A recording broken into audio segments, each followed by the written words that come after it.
Hey everybody, Brian Ritter here, owner and CEO, Restored Roofing. Today we're replacing a roof on a home that was built less than 10 years ago. About a month ago we were called out due to a leak, and upon our initial inspection we found several issues that were not weather related. We did find some weather related issues on the back slope, so we were able to have this roof paid for by Farm Bureau Insurance.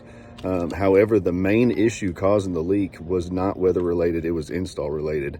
Therefore, if it wasn't for the wind damage on the back slope, this problem would have been out of the homeowner's pocket. I just wanted to take a minute and walk you through the concerns that we found that could have led to a very expensive repair for this home. The first area of concern we come to is the counter flashing on this wall, and if you look here, it's already pulling away. Now the purpose of this flashing is so that the water running down the wall will shed over this flashing and then over top of the shingle and down into your gutters as it's supposed to.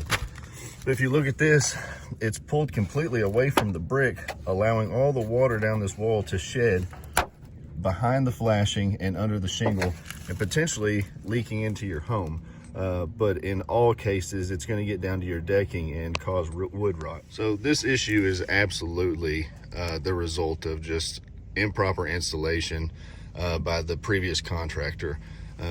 This is not the way this flashing is supposed to be installed. You should have a cut in your brick here and a lip on the top of this flashing that actually recesses into that brick, and that holds it into place. And then you can also seal it with the silicone, but your seal actually comes from the flashing being recessed into the brick. You'll also notice here that they used little finishing nails. Now the reason why they do that is because it's a painted head and it matches, but you don't see these nails from the ground anyway. But if you look here, you can see this nail's already pulling through. And if you see here, this nail is gone. It's already come out completely. So what that's done is that's left multiple exposed holes, not only through your flashing, but all the way through your shingle and into the decking of your roof as well. Now, another major area of concern, and this is actually where our leaks came from, is where these three slopes all converge here. Water was pulling up in this section, and not only pulling up, but it was converging in this point with such force that it was able to push itself underneath that bottom row of shingles there. If you look up here, you can see there's a gutter off this dormer with no downspout. All the water is draining just onto this slope, and that's just putting so much more water into this slope here where it all meets. So the proper way for us to fix this problem is to put a downspout on that gutter. We'll run it down this wall of this dormer here, and not only that, is we'll put a water diverter in this area to actually divert the water down into the gutter properly. So as I mentioned, the concerns that we just discussed were just absolutely a result of improper installation by the previous contractor, and not something that your insurance company is going to be responsible for.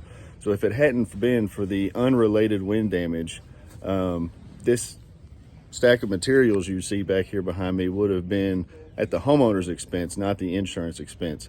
It's very important when you're choosing a contractor, make sure you pick somebody that pays attention to those details.